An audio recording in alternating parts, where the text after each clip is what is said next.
Bonjour à tous, dans cette vidéo je vous propose 5 conseils pour devenir le meilleur improvisateur du monde. Alors si vous êtes prêts à assumer ce rôle, c'est parti. En numéro 5, trouvez des noms réalistes aux personnages. Ça fait toujours son petit effet lorsqu'on sort un nom de personnage qui sonne bien, et on a souvent tendance à faire des doubles prénoms par exemple. La technique est soit de préparer à l'avance quelques noms de personnages bien sentis pour différents contextes. Par exemple, moi, mon méchant s'appellera souvent Peter Van Cleef. Et mes personnages un peu pédants pourraient s'appeler Hervé Branchard.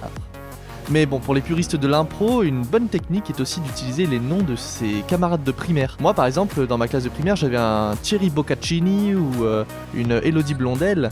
C'est des noms tout à fait crédibles et bien sûr réutilisables en impro. Pour le coup, c'est des vrais noms, donc ça marche bien. En numéro 4, jouez dans des lieux de second choix. Et toi, t'habites où ? Paris, New York, Sydney ?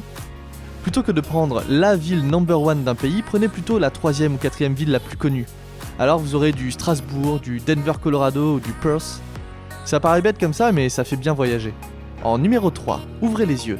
Faites une scène où vous ouvrez les yeux 10% de plus que d'habitude. Voilà, juste pour voir. En numéro 2, rapprochez-vous. Faites une scène où vous vous approchez des autres personnages d'un demi-pas plus près que normalement. C'est assez rigolo, vous allez voir.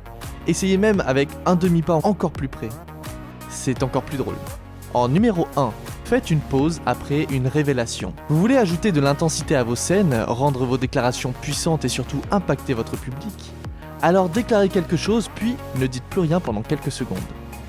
Regardez simplement votre partenaire et appuyez votre révélation en ne faisant rien d'autre. Cela peut être « Chérie, nous devrions divorcer ». Ou bien « Je crois que je vais prendre la calzone ». Dans tous les cas, le public considérera que vous venez de dire quelque chose de très important. Et voilà, cette vidéo est terminée. Pensez à vous abonner et vive l'impro!